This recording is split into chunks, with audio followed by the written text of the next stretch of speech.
This is the Tata Safari. I mean, this is the Tata Safari. This is the Harrier Pro Max or the Harrier 7-seater or the Bazzard, Cassini or Gravitas, so whatever you want to call it, because this is essentially a Harrier with 2 extra seats. It does not get 4-wheel drive like the OG Safari, so I'm a little bit miffled calling this a Safari. But anyways, this car has nothing in common with the real deal. Only thing is they're using the name because Safari name itself is legendary. But in today's video, I'm going to be telling you what's new because they have given it another facelift, another feature bump. But yes, the face has been lifted. It gets connected LED DRLs, which also get the welcome feature now. The grille is new, it's a little different when compared to the Harrier, and it also gets these elements on top which are obviously body colored. The headlights have been revised, they look sleeker now. The earlier ones were a bit too big, but here it definitely looks much better. They are smaller units, all LED of course, and the inside elements are the same as the Harrier. However, the outer housing is different to give the Safari an identity of its own, and that's the reason Safari is also written right there. I mean, it's kind of pointless, but they have still managed to write Safari there. Right below the LED lights, there are air curtains, which are very much functional for better aerodynamic efficiency. Only thing is, does this car really need better aerodynamic efficiency considering it's huge? Well, that's what she said.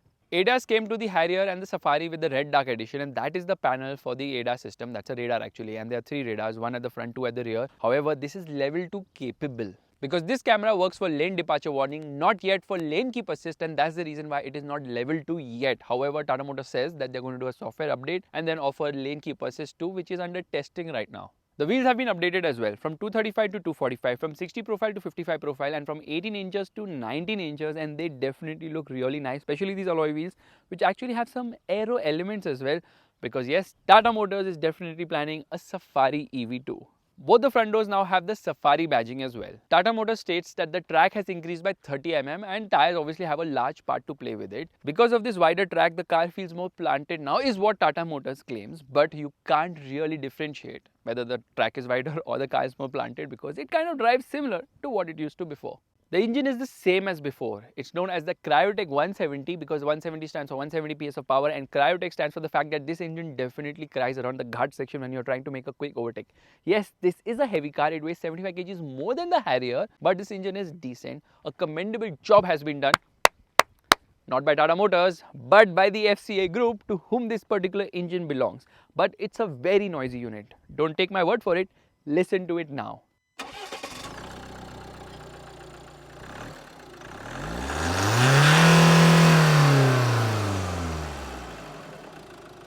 Other than the wheels and the unnecessary addition of Safari badging on the doors, the side profile looks more or less the same as before. But what is going to change is the pricing. This particular variant is going to cost upwards of rupees 31 lakhs on road Mumbai. So yes, the Safari is getting quite expensive, obviously when compared to the OG, and doesn't even have half the capabilities of the OG. But since you're talking about money, let me tell you about an amazing fintech platform called PayMe. It's a RBI registered NBFC into digital lending which offers attractive discounts and interest rates with complete digital onboarding and easy repayments. Taking loan from PayMe requires minimum KYC and can be availed without any collaterals. The approval is instant.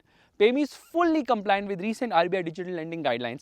Check the link in the description to know more. And now I actually feel I am more capable than the Safari because the Safari might not be able to climb here, but I managed that. The taillights have been revised as well. They get that connected treatment and also have the welcome function, which is quite cool because that's something you see in premium cars only. Again, LED units. But the rear fog lights are not LEDs. Yes, that's a bulb. Talk about cost cutting. Another cost cutting is the fact that it gets only 2 sensors for the rear parking sensors as well, which again, kind of weird. The rear windscreen has some cool Easter eggs. Yes, that's a lion, and that's just not 1, but actually 4 of them. While the front of the Safari does look impressive, the rear not so much. Yeah, I kind of find it a little weird, and especially when you look at the Harrier, that definitely has a better rear end. Great ass! Step inside and you'll be really impressed by the changes on the dashboard. The steering wheel is new. It's similar to the one which you have seen on the updated Tata Nexon. However, here you get 4 spokes and obviously there's the illuminated Tata logo, and that particular panel is a fingerprint magnet. I think we need to put a scratch guard there because I'm sure it's going to get scratched a lot. The screen is bigger now. It comes from the Nexon EV, so yes, it's a new unit. It's so new that I'm right now removing the plastic cover on it. This screen is definitely very smooth to operate, easy as well, and there's mood lighting which also comes around the sunroof area. In fact, this gets something known as JBL modes, which lets you change the way the audio is played. There are actually 13 of these options right here, which is kind of nice and sort of segment first as well. By the way, it's a 10 speaker unit with 4 speakers, 4 tweeters, a central speaker as well as a subwoofer. You get the usual bits like Android Auto connectivity, Apple CarPlay, both of them work wirelessly in this car. There's also Amazon Alexa, which has the home to car feature. Check your network connection and try again. Obviously, she's kind of useless. Interestingly though, it seems that Tata Motors has updated the camera system in this car because somehow the quality feels a bit better. It obviously gets a 360-degree parking camera with multiple views. You can get into 3D view as well, which looks quite nice because you can actually turn it around, and it's very accurate because the Safari badging on the doors is very much visible as well. I'm trying to turn off the air conditioning, but it's not happening. It's very fidgety. This new touch panel, which has only 2 physical controls, one for the temperature and the other one is also for temperature because obviously it gets a dual zone climate control air conditioning system. But every other button here is obviously touch sensitive, which is not that great to use because you really don't understand when you have pressed a button and it has activated or not. So you've got fog lamp controls both for the front as well as the rear, hazard light to open the boot, and this is obviously to unlock and lock the vehicle. Thankfully earlier you had to do it from the door itself, which was kind of weird. And there is the button for the 360-degree parking camera and HVAC controls, which is heat, ventilation, air conditioning. Again, this is a nice fingerprint magnet. So while this 12.3-inch screen is very much similar to the Nexon.EV, it does not get the Arcade.EV app present in the Nexon.EV because people driving ICE-powered cars don't really need an app to entertain themselves in the car. Instead, they can focus on driving pleasure. I mean, just listen to this. This is the sound of happiness. The terrain mode selector is now a beautiful rotary dial which feels nice to operate. I mean, it gets this dual Rough road mode is activated. And this lady unnecessarily intervenes when she's asked not to speak as well. But yes, it gets Wet voice mode alerts. is activated. Wet mode, huh? The gear lever is also new. It feels quite premium. It gets a USB-C fast charging port both at the front as well as the rear. Ergonomic issues continue because my knee hits here on the center console. But now they've added a knee airbag, and that was very important, I'll tell you, when driving the car, because now this car is going to go for a safety test as well. The instrument cluster is new. It is similar to the one on the updated Nexon. It's a 10.25-inch unit with plenty of information. But the coolest thing is that it gets a map view. Yes, you can get into map view like this and get a full map view too. Look at that. Isn't that awesome? Well, this thing is only possible when you're using Google Maps on an Android phone with Android Auto connectivity, because with Apple phones or rather Apple CarPlay, you have to have Apple Maps to show a full map view right here. You now also get rear sun blinds which have to be manually enabled. This car also gets something known as a gesture controlled tailgate, which means I have to stand here and keep dancing. It takes some time, but you hit it at the right place underneath the sensor and there it opens. It now also gets a powered tailgate, but then a car of this price should also come with a person who takes your bags and closes the boot. The Safari has always been a very loaded car, and in spite of the fact that they've added a few features, this car continues to have a lot of other equipment like push button start, electric front seats with the driver also getting the memory function, boss mode, driver's seat lumbar adjustment, height adjustable front seat belts, automatic headlights, automatic wipers, blower controls in the third row, ventilated front seats, ventilated rear seats too for the 6-seater version with captain seats in the center row, which by the way is a segment first feature. Rear AC vents, auto dimming inside rear view mirror, and this car is quite practical because it has got a ton of storage spaces. The front door pockets even have an umbrella holder. So obviously the glove box is big. It has got another section or a separate section on the top. So yeah, multiple shelves there. It has got some storage in the second row as well, right behind the center console armrest. And then it has got magazine holders. And the third row is not left out because you've got cup holders and this small storage space which has this sort of a jali or net which you can actually remove if you so wish. And comfortable first 2 rows, especially the 6-seater variant wherein you get captain seats, which obviously feel quite premium. This seat also moves ahead and behind. It reclines too and gets these new comfort headrests which are actually very comfortable. But this seat does not tumble down, which means that you have to walk in through here to access the third row. Sadly though, the third row is not for adults. Look at the under thigh support, yeah. There is absolutely none. And I'm in a knees up position and obviously space isn't that great. You can push the seat ahead, but the problem is that it just feels so claustrophobic here. Just make it a 4-seater or a 5-seater. Wait a second, isn't that the Harrier? With the third row up, there's absolutely no space here. So it's better you fold the third row of seats, then only you get a decent boot in terms of space. Tata Motors has tried to simplify the sunroof opening process, and in return they've actually complicated it because now there's just one switch, so you have to be very careful if you want just the sunblind to open or if you want the sunblind with the sunroof to open. Earlier there were multiple switches here which made it much easier, and I used to always praise the same, and you can see there's a dummy here because they have removed it. Why Tata? Why do you ruin things, yaar? Weirdly though, this sun visor has no mirror or light. Okay, it's time to drive. First and foremost, I'm going to struggle turning off the air conditioning. Yeah, this is very badly done. Now, finally, the air conditioning is off. Android Auto we will connect because in between I'm going to show you the maps here, which is kind of cool. There, Android Auto is connected. So we're just going to get into the full map view, all the while change it while driving. Here I'm actually going to turn on the map view. Okay, and then we'll go full maps later on, obviously. I get into drive, I get into sport mode. Sport drive mode activated. Thank you so much for approving that. Left foot on the brake, right foot on the accelerator, hazard lights off, driving the motor, and off we go. Yeah, parking brake applied, it says, but still it let me launch the car. One eternity later. And now after an eternity we have reached 100 kilometers per hour because this is a heavy car and that weight does show. So performance is adequate. This is powered by 2-liter Cryotech 170 engine, which obviously you know is 170 PS of power and 350 Newton meters of torque. This engine is sourced from Jeep. Only one diesel engine option available, or rather only one engine option available, because that is the only engine which is a diesel, of course, and there is no petrol engine. The engine remains the same as before. It's quite refined on the inside. On the outside you can hear the clatter, but you know what, when you rev it hard you can definitely hear the clatter quite a bit. And then paddle shifters also there, so listen to this.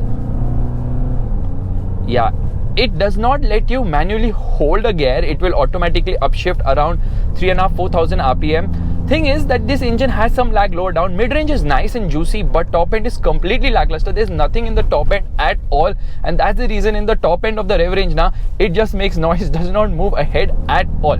Performance is good enough. I would say that you should get the manual instead because that's more fun to drive, but the automatic brings the convenience. This is a torque converter gearbox, which is okay. It does crash through the bumps, and they have made certain tweaks to the suspension because of the bigger wheels. 19-inch wheels are not bad, even though the profile of the tire has reduced. It's still a good ride here in this car, and the suspension is quite noisy, so insulation levels could be better. Handling is actually quite nice, yeah, and then body roll is well contained. There is quite a lot of body roll, but this car rides better than the Harrier, in spite of the fact that the Harrier has smaller tires, 18 inches. The Dark Edition obviously gets 19 inches.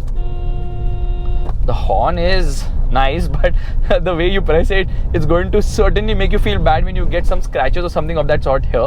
Wiper test, of course, because we can, and which actually makes me want to turn on the camera system. There it is, the driver rear view monitor. Okay, if you are going to get into the full map view, the tire noise is quite apparent on the inside. Even the noise from the engine is apparent in the higher end of the rev range, but there's no point in manual mode. You know why? Because unnecessarily it will pull the revs higher up, which you really don't need.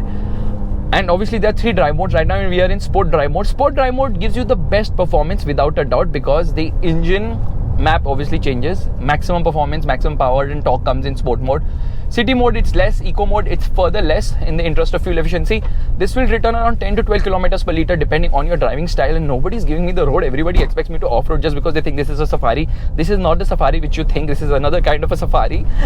Anyways, so it has a 50-liter fuel tank capacity, which is decent enough, and the steering is the biggest improvement here because they have ditched the hydraulic steering in lieu of a electric power steering, which is obviously lighter and easier as well, which means maneuverability is phenomenal now. This doesn't feel that difficult to drive anymore, in spite of the fact that the size is huge. It's a lot of weight in this car, and then every time you go over a bump, well, you can feel that at lower speeds. As you speed up now, the ride definitely becomes better. So it's on the stiffer side. Low speed ride is not the best.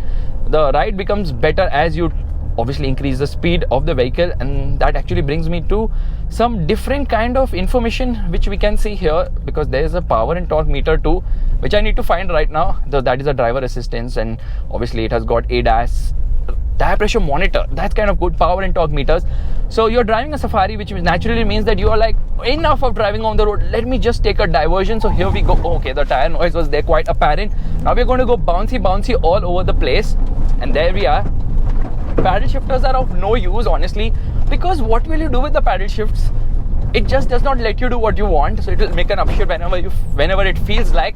And then obviously it has got terrain modes. There is a rough road mode, there's a wet mode as well. So all these things are also helpful because it makes changes to the ESP system, which is quite interesting in this car, because firstly you can't turn off the ESP, but ESP has around 17 modes, around 11 modes for the ADAS system, and there is lane departure warning, there is forward collision warning.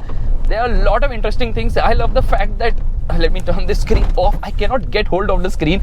I give an indicator and there it shows me what's on my left side. I give a right indicator, it shows me what's on the right side. So that's also a very cool feature of this car, which I quite like. So yes, in terms of features, it's nice, drives really well.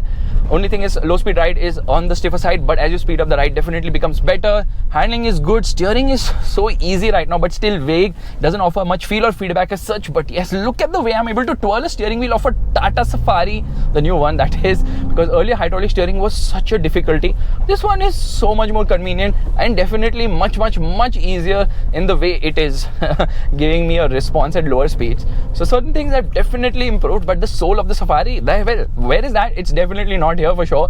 But never mind, you're not going to complain much, because once you realize that this car is just easier to drive and then you can take it wherever you want as long as you don't go off-road, well, you're going to be quite happy. And I think I've kind of reached a dead end. Is there a road ahead?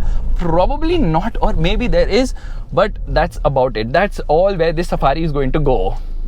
There you have it, guys. The Safari is now a better rounded package, but it just does not have the soul of the original. This car is front wheel drive. It is underpinned by a monocoque platform, which isn't a bad thing because its rival from Mahindra, the XUV700, comes with the option of all-wheel drive. So Tata Motors should also offer four-wheel drive in this particular car. I'm sure they can. But then Tata Motors is so focused on volumes and trying to appeal to a larger audience that they forgot that the Safari soul completely vanished. Its main rival since decades has been the Scorpio, and the Scorpio N has been a generational leap. It still is underpinned by a body-on-frame platform, rear-wheel drive traditionally, and gets the option of four-wheel drive as well. Just a car with a lot of feel, but this car lacks that completely. However, as an overall product, the Safari has definitely improved. It is expensive, but I would definitely recommend you check out the Scorpio N, because that car has feel, yeah. That is a real SUV. This car is not going to reclaim your life, unfortunately. Thank you so much for watching. If you like this video, make sure to give it the thumbs up. That's a like button. And don't forget to subscribe to the channel. And don't forget to check out the amazing fintech platform called PayMe. Straight away, click on the top right corner of the screen. Bye-bye. The Safari definitely makes a lot more sense when compared to the Harrier because of the additional 2 seats, which you will never ever use, honestly, unless and until you have kids. Kya hua? Dude, yaar, I'm shooting, bro. What is this?